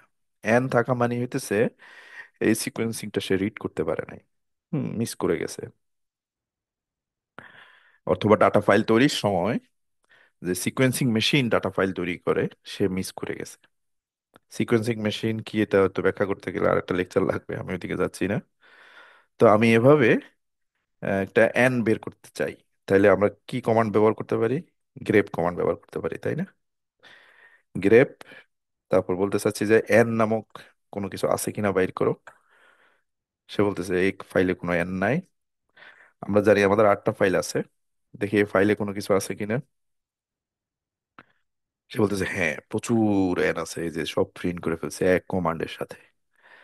তারপর বলতেছে এগুলাকে তুমি করো, এগুলাকে কাউন্ট করো কয়টা আছে এরকম। আমি বলতেছে এটা হচ্ছে WC-L। তখন সে বলতেছে তোমার এখানে 249টা এন আছে এই পুরা ফাইলের মধ্যে। তো বলতেছে যে এইটাকে তুমি সেভ করো। তখন আমি বলতেছি ঠিক আছে, এটাকে তুমি সেভ করো। এভাবে সেভ করতে হইলে অ্যারো চিহ্ন দিতে হয়, অন্যটা গ্রেটার সাইন। এটার নাম দেই কাউন্ট। হুম। Bad TXT. তাহলে ব্যাড কিছু একটা আমরা করতেছি। তাহলে এই লাইনটাকে আমরা প্রিন্ট করতেছি এখন, এই যে রেজাল্টটাকে। তাহলে আমি দেখি যে ফাইলটা তৈরি হয়েছে কিনা। হয়েছে, এই যে কাউন্ট ব্যাড ফাইল। আমরা এটা পড়তে চাই, আমরা জানি হেড কমান্ড দিয়ে পড়া যায়। আমরা পড়তেছি, সেই ফাইলের মধ্যে দেখা যাচ্ছে যে 249 এটা লিখিত আকারে আছে। তাহলে এইভাবে বায়োইনফরমেটিক জব করা হয়। এখন আমি যদি এই পুরা বিষয়টাকে বলি যে বাপুরে আমার তো সময় নাই বসে বসে এগুলো ইন্ডিভিজুয়ালি করা, আমি এগুলোকে হচ্ছে একটা স্ক্রিপ্ট বানাইতে চাই, অটোমেটেড করতে চাই, how can I do that? তখন হচ্ছে আপনাকে প্রতিটা স্টেপ আগে লিখতে হবে, কোন স্টেপটা কিভাবে। এই যে আমি এখানে লিখে দিয়েছি কোন ডাইরেক্টরি বানাইতে মেকটির ব্যবহার করবেন, কপি করতে সিপি ব্যবহার করবেন। এই যে কমান্ড গুলো করে করে করে করে আপনি প্রথমে আইডিয়া করলেন যে দিস ইজ মাই কমান্ডস। এখন আমি এটাকে অটোমেটেড করব, তার মানে সবগুলো কমান্ডকে একটা পাতায় নিয়ে যাব, একটা স্ক্রিপ্টে নিয়ে যাব। এটাই করিম এবং জেসমিন জানতে চাচ্ছে যে আমি স্ক্রিপ্টটা কিভাবে বানাবো। তারা এক্স্যাক্টলি সকল লাইনকে এক জায়গায় একটা স্ক্রিপ্টের মতো লিখেছে। এবং সেটাকে অটোমেটেড করার জন্যে সেই ফাইলের আগে একটা স্পেশাল লাইন দিয়েছে, নাম হইতেছে হ্যাশ বাটন, তারপর এক্সক্লামেটরি বিন ব্যাশ। একটা ব্যাশ স্ক্রিপ্ট তৈরি করেছে অ্যাকচুয়ালি। এই স্ক্রিপ্টের মধ্যে যখন আপনি হ্যাশ ব্যবহার করেন, ওই লাইনটা হচ্ছে প্যারালাইজড হয়ে যায়। ওই লাইনটা পড়ে মানে কেউ রিড করে না আর। এই যেমন এই লাইনটা কিন্তু জাস্ট একটা কমেন্ট, এটা কিন্তু কাজ করবে না। কাজ করবে এই লাইনটা। এটা কমান্ড লাইন, এটা একটা কমান্ড, এটা একটা কমান্ড, এটা একটা কমান্ড, এটা একটা কমান্ড, এটা একটা কমান্ড। তাহলে এই সব কিছু আপনি ইন্ডিভিজুয়ালি না করে এটাকে একটা ফাইলের মধ্যে ঢুকাইলেন। কিভাবে ঢুকাইলেন সেটাও লেখা আছে। ন্যানো লিখে একটা ফাইল তৈরি করবেন, যে ফাইলের শেষে থাকবে ডট এস এইচ। এটা হচ্ছে ব্যাশ বা এস ব্যাচ কমান্ড, এই জন্য ডট এস এইচ লেখে। এটা ওপেন করে তারপরে এই যে আগের লাইনগুলো কপি করে এখানে এনে পেস্ট করে দিবেন। পেস্ট করে দিয়ে তারপর এটা এক্সিকিউট করবেন এইভাবে, ডট স্ল্যাশ, তারপর এই ফাইলটার নাম দেওয়ার সাথে সাথে রেজাল্টটা এইভাবে দেখাবে। এখন আপনি যখন ন্যানো দিয়ে ফাইল এই টেক্সটগুলো সেভ করবেন এই ফাইলে, তখন এটা এইভাবে দেখাবে। হ্যাঁ, এই যেমন দেখেন আমি এখানে লিখেছি। So this way will work. এটা আপনারা বাসায় ট্রাই করেন, পারেন কিনা। যদি না পারেন আপনি জাস্ট চ্যাট জিপিটিকে জিজ্ঞেস করলে সে আপনাকে স্টেপ বাই স্টেপ বলে দিবে সবকিছু কিভাবে করতে হবে। আপনি চ্যাট জিপিটি জিজ্ঞেস করবেন যে এই এক্সারসাইজটা আমি করব, ক্রিয়েট এ নিউ ডিরেক্টরি ব্লা ব্লা ব্লা, আমাকে একটা কমান্ড দাও। হ্যাঁ, বেশ কমান্ড, তখন সে আপনাকে বলে দিবে এবং কিভাবে আমি সেটা এক্সিকিউট করতে পারি সেটাও সে বলে দিবে। সো দিস ওয়ে, এখানে আমরা যেটা করেছি ব্যাড বেস গুলোকে কাউন্ট করেছি এবং ফাইনালি সে বাইর করছে যে তোমার সবগুলো ফাইল মিলে এতগুলো এন রয়েছে। তো এই ফাইলটা রান করার পরে সে আমাকে রেজাল্টটা দিবে। এটা হয়তো কয়েক সেকেন্ডের বিষয়, কিন্তু জাস্ট থিঙ্ক করেন আপনার কাছে রেজাল্ট আছে কয়েক জিবি, তাহলে হয়তো কয়েক রাত লাগবে বা এক রাত লাগবে এই ইয়েটা করতে, অথবা কয়েক ঘন্টাও লাগতে পারে। ডিপেন্ড আপনার কম্পিউটার কতটা পাওয়ারফুল। সো এইভাবে আমরা অটোমেট করি আর কি সবকিছু। আর যদি অনলাইন ম্যাটেরিয়ালস আরো পড়তে চান এই শেল এবং ইউনিক্স এর উপরে, এখানে আমি কিছু ম্যাটেরিয়ালস দিয়ে দিছি, এগুলো পড়লে মোটামুটি পুরা লিনাক্স এর সব কমান্ড আপনি ধরে ফেলতে পারবেন। এখন হচ্ছে ফাইনাল ওয়ার্ডস, যে আমি রিসেন্টলি বায়োইনফরমেটিক্স ওয়ার্কশপ লঞ্চ করতেছি, যেখানে শুধুমাত্র লিনাক্স কমান্ডই থাকবে না। এটা থাকবে প্রথম লেকচার বা প্রথম এক দুইটা লেকচার। তারপরে আমরা বায়োইনফরমেটিক্স এর এনজিএস ডাটা কিভাবে অ্যানালাইসিস করতে হয়, কিভাবে কোয়ালিটি কন্ট্রোল করতে হয়, কিভাবে সিকোয়েন্সিং অ্যানালাইসিস কি অ্যানালাইসিস করতে হয়, মেটাজেনোমিক ডেটা অথবা আরএনএস-সেক অথবা ভ্যারিয়েন্ট কলিং করতে হয়, সেইগুলো শিখাবো। যারা এগ্রিকালচারাল মেডিসিন অথবা হিউম্যান নিয়ে কাজ করেন, প্লান্ট নিয়ে কাজ করেন, ভাইরাস নিয়ে কাজ করেন, লাইফ সায়েন্স ন্যাচারাল সায়েন্সের জন্য এটা একটা খুব ভালো কোর্স হতে পারে। যেটা শুরু হইতে পারে 27 তারিখ থেকে। কিউআর কোড দেওয়া আছে, আপনি স্ক্যান করলেই লিnkটা পেয়ে যাবেন। অথবা হয়তো আমি পার্টিসিপেট যারা রেজিস্ট্রেশন করেছে তাদেরকে এই ইয়েটা পাঠিয়ে দিব, তখন আপনি রেজিস্ট্রেশন করতে পারবেন। আর এই প্রোগ্রামটা এবং কোর্সটা আয়োজন করেছে গ্লোবাল জিবিএইচ, গ্লোবাল বায়োইনফরমেটিক্স হাব এবং ইউনিভ। আপনারা অলরেডি হয়তো এই দুইটা প্ল্যাটফর্মকে জানেন। কিছু আর কোর্স অলরেডি হয়েছে এগুলো থেকে। এই তো, সবাইকে ধন্যবাদ। কারো যদি প্রশ্ন থাকে সংক্ষেপে এখন প্রশ্ন উত্তর নিতে পারবো আর কি।